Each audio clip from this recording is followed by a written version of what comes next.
अब हम next question को चलो। If Kautilya would have written an autobiography,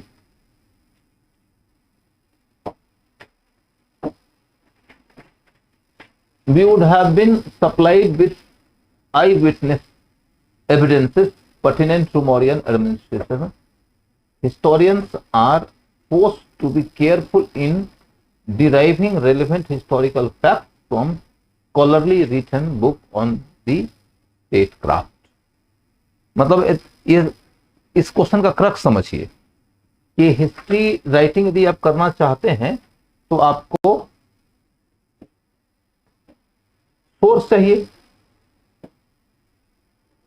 history writing करना चाहते हैं तो आपको स्रोत चाहिए, और स्रोत के रूप में साहित्यिक स्रोत एक महत्वपूर्ण स्रोत है।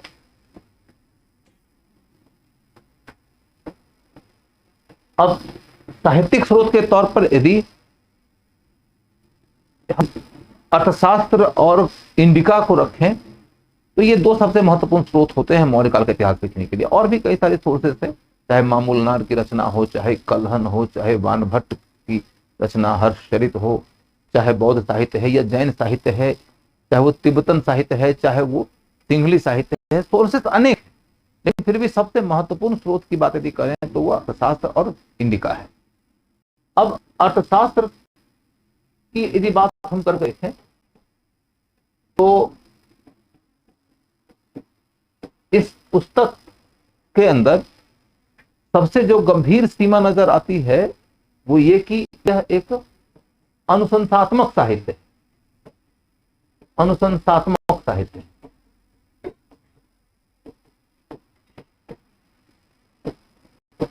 अनुसंधात्मक साहित्य।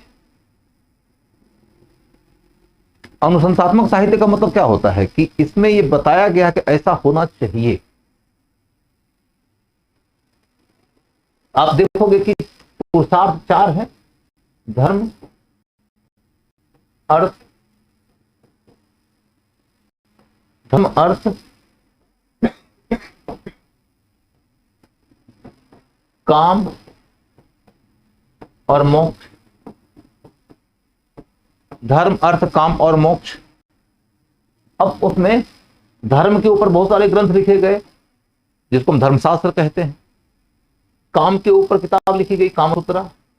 मोक्ष के ऊपर अनेक ग्रंथ लिखे गए। सबसे पहले तो उपनिषद ही के ऊपर लिखी गई किताब है। तो उसके बाद में कई सारे वेदांती लोगों ने ऊपर किताब लिखा, चाहे शंकराचार्य हो, चाहे वो रामानुजाचार्य हो, चाहे वो अन्य आचार्य हुए हों। और अर्थ के ऊपर लिखने वालों में से एक है कौटिल्य, एक है कामंदक, एक है सोम, एक है सूक, सूक नीतिसार, सोम नीतिसार, कामंदक नीतिसार और अर्थशास्त्र, और एक अमुक्त माल्यद लिखने वाले विजयनगर के राजा कृष्णदेव राय। ये बेसिकली रिकमेंडेटरी बुक्स जिसमें बताया गया है कि स्टेट कैसे चलाया जा सकता है। समझ गए? अब कैसे चलाया जा सकता है, इस अनुशंसा के बाद अब प्रश्न ये उठता है कि कैसे चलाया जा रहा था, कैसे चलाया जा रहा था, कैसे चलाया जा रहा था।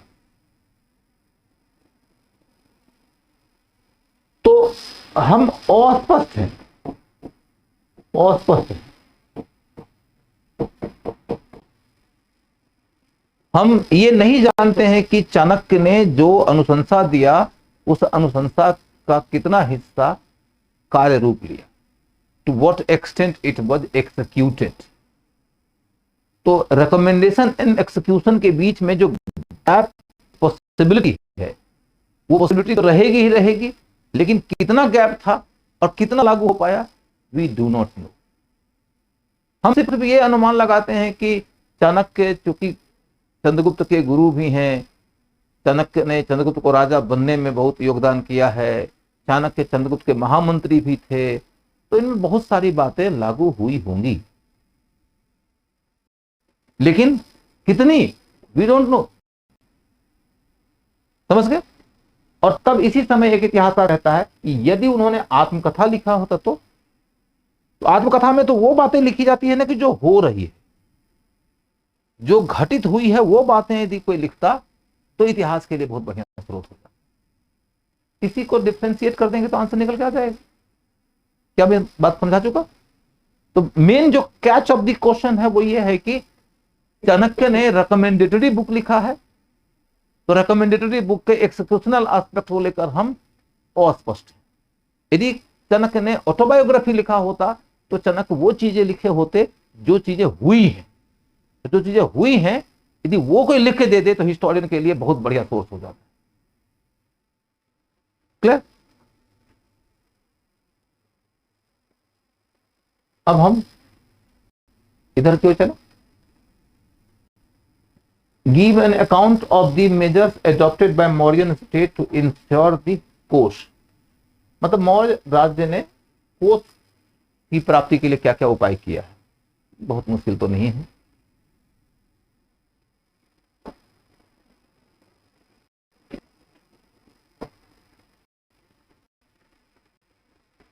मतलब कोष माने धन,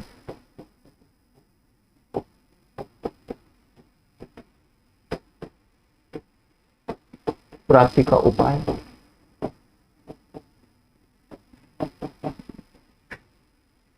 तो ऐसे प्रश्नों का उत्तर लिखने में ना आपको खुद ही कुछ उपाय करना पड़ता है कि क्या करें कि आंसर थोड़ा अच्छा हो जाए, और ये प्रयास आपको आंसर राइटिंग दौर में हमेशा करते रहना चाहिए। और इसके लिए कुछ बनावटी काम करने की जरूरत नहीं है। अपने टॉपिक के अंदर जो सामान्य समझ आपकी है उसी से कुछ निकाल के ले आइए। कि जैसे कौटिल्य कहता है कि राज्य का संचालन करने के लिए 7 अंग होते हैं, उनमें से एक अंग है कोष, कि जिसके बिना राज्य चल नहीं सकता। कहते हैं कि रेवेन्यू, राजस्व जो होता है वो राज्य का अश्व होता है। यदि अश्व नहीं रहेगा तो राज्य का रथ वहीं पर ठप हो जाएगा। पहले ये तरह की कोई बात कह दीजिए और उसके बाद कोष की प्राप्ति कैसे होगी इसकी चर्चा करें।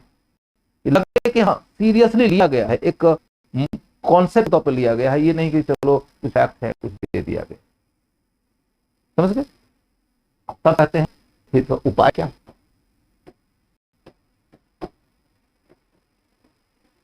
तो एक उपाय है कि आय अनेक स्रोत हैं। आय के अनेक स्रोत हों। आय के अनेक स्रोत हों। अब अनेक स्रोत का मतलब है एक भू राजस्व तो होगा ही होगा।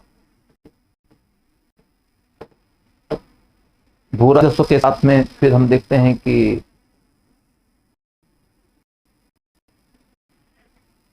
व्यापार, उद्योग,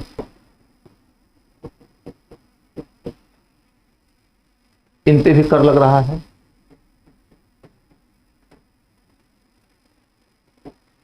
एक स्रोत अर्थदंड भी है।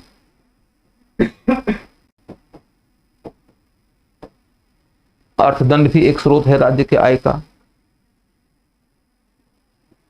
उसके बाद फिर राज्य ने जरूरत के मुताबिक ऊपर ये कर रखा है कि हम नगद कर भी लेंगे और अन्न के रूप में भी कर ले रहा है।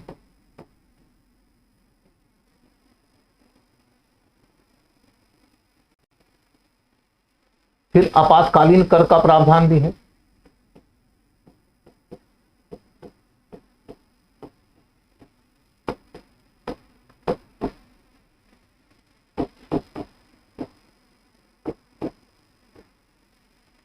आपातकालीन कर का भी प्रावधान।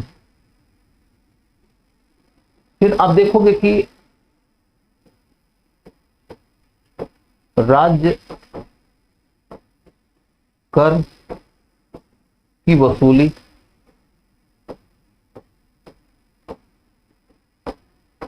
के लिए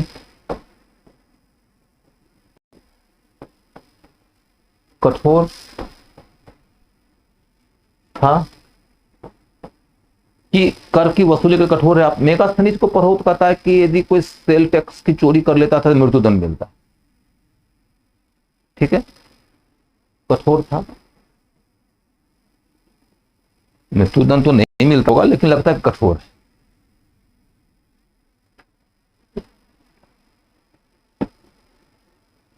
उसके बाद फिर कर का दर, कर के दर को देखें तो हमें नजर आता है कि धर्मशास्त्र की तुलना में, धर्मशास्त्र की तुलना में अर्थशास्त्र ज्यादा कर लेने को राज्य के लिए उचित मानता है। धर्मशास्त्र की तुलना में अर्थशास्त्र ज्यादा कर लेने को राज्य की जरूरत मानता है।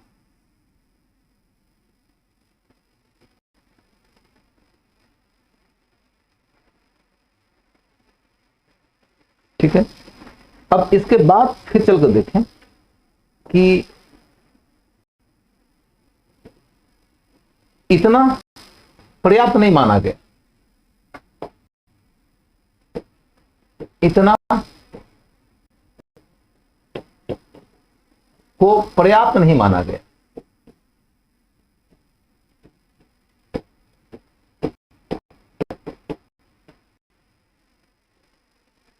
तो राज्य क्या कर रहा है, वो इकोनॉमी को ग्रो कराने की कोशिश कर रहा है कि ग्रोथ ऑफ इकोनॉमी होगा तब जाकर रेवेन्यू ज्यादा हो।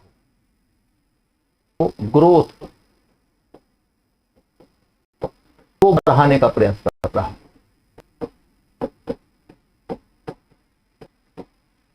अब देखेंगे कि कंपेरिजन करेंगे कि जब हम देखते हैं अलाउद्दीन खिलजी के शासनकाल को, तो एक क्वेश्चन आया है यूपीएससी में कि अलाउद्दीन खिलजी ने हर संभव स्रोत से भू राजस्व, हर संभव स्रोत से राजस्व प्राप्त करने की ही कोशिश किया।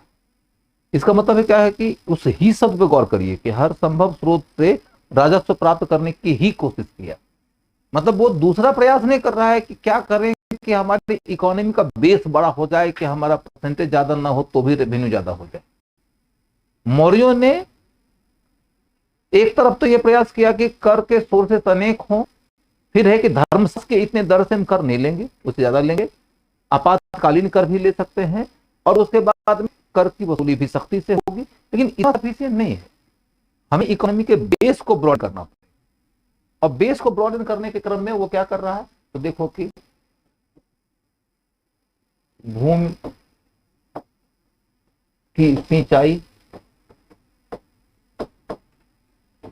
के लिए नहर बना रहा है,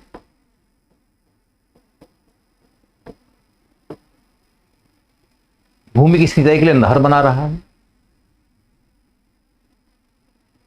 इससे ज्यादा बड़ी बात यह है कि उसने शीताध्यक्ष का रास्ता बनाया, और शीताध्यक्ष के माध्यम से क्या कर रहा है, तो बंजर भूमि को खेती योग्य बना रहा है।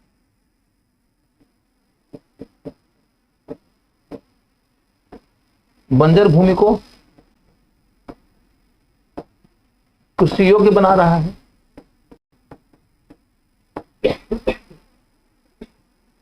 और जब बंजर भूमि को कृषि योग्य बनाते हैं तो या तो उसके ऊपर स्टेट स्वयं एग्रीकल्चर करेगा, या तो स्टेट किसानों को वह भूमि दे देता है, और उसके ऊपर स्टेट किसान को साधनहीन स्थिति में देखकर खेती करने के लिए तमाम संसाधन भी दे देता है। तो इसी वजह से देखेंगे कि भू राजस्व के अनेक दर नजर आएंगे आपको। और कौटिल्य जब अनेक दर देखता है, मेगास्थनी जब अनेक दर देखता है, तो उसे क्या लगता है, हिंदुस्तान में समस्त भूमि का मालिक राजा होता है और किसान उसकी जमीन पे रेंट पर खेती करने वाला रेंटर होता है। उसने लगान वर्ड यूज किया, रेंट वर्ड यूज किया, जबकि सच्चाई की बात यह नहीं है। सच्चाई की बात यह है कि हिंदुस्तान में एक बहुत बड़ा वर्ग क्षेत्रक है। क्षेत्रक वो है जो अपनी भूमि पर खेती करता है, उसके ऊपर लगने वाला कर का दर कम है। और एक दूसरा है जो राज्य के द्वारा दी गई भूमि पर खेती करता है उसके ऊपर स्वाभाविक रूप से कर का दर ज्यादा होगा, क्योंकि बंजर भूमि को खेती योग्य बनाया है राज्य ने। और एक तीसरा किसान है जो राज्य के द्वारा भूमि ही नहीं पाता है बल्कि भूमि पर खेती करने के लिए उपकरण भी पाता है, तो उसके लिए स्वाभाविक रूप से कर का दर और ज्यादा होगा। कर के जो अलग अलग दर है उसका कारण यह है कि भूमि की ही दो श्रेणियां हैं, एक राज्य की भूमि है जिसको राज्य ने बंजर भूमि से खेती योग्य बनाया है, और एक जो किसान की अपनी भूमि है। तो राज्य कोशिश कर रहा है ज्यादा से ज्यादा एग्रीकल्चरल इकोनॉमी का ब्रॉड बेस कर दिया जाए ताकि हम ज्यादा से ज्यादा रेवेन्यू प्राप्त कर सकें। और तब अगली बात यह है कि सिर्फ एग्रीकल्चर तक सीमित नहीं है राज्य, राज्य अपने आप में उत्पादन करता है, राज्य उत्पादन करता है और वह कई तरह की वस्तुओं के ऊपर एकाधिकार रखता है।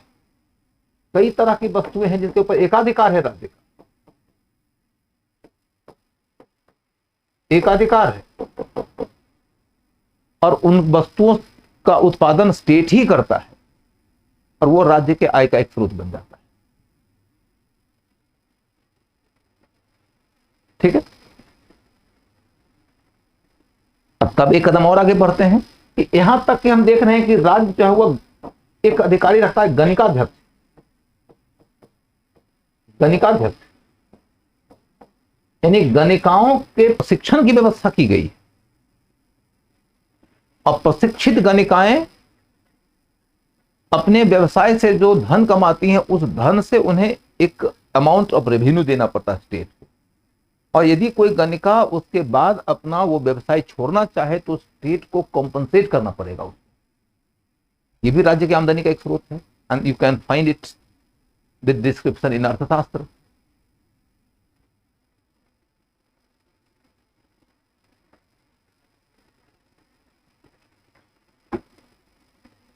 और तब आपको यह देखना पड़ेगा कि अब ये इतना दबाव क्यों है।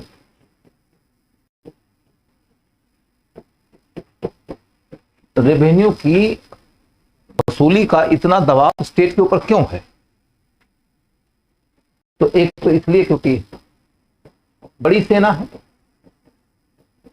बड़ी सेना, बड़ी नौकरशाही,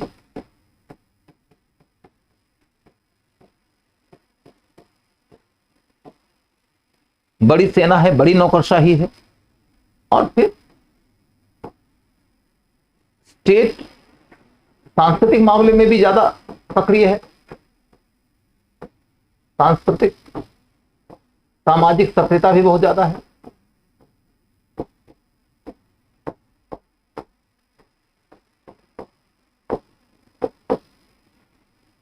और सामाजिक सांस्कृतिक सक्रियता के अलावा फिर देखोगे कि वो स्टेट वेलफेयर का भी बहुत कर रहा है,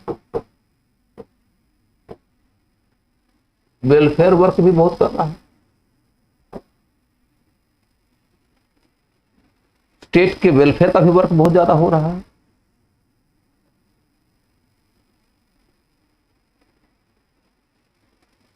तो व्यय ज्यादा है, व्यय ज्यादा है,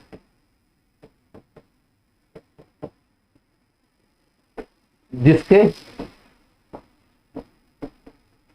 लिए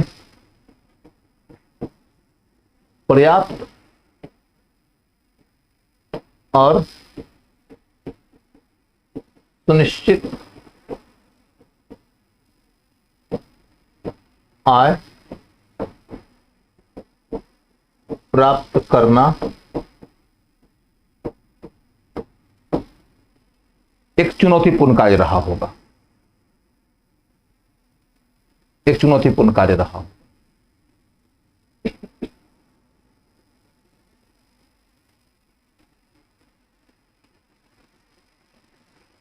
तो यहां तक की कोई कठिनाई तो नहीं, आगे बढ़े। कोई डाउट हो तो, कुछ एक्सप्लेनेशन चाहिए तो बोलिए।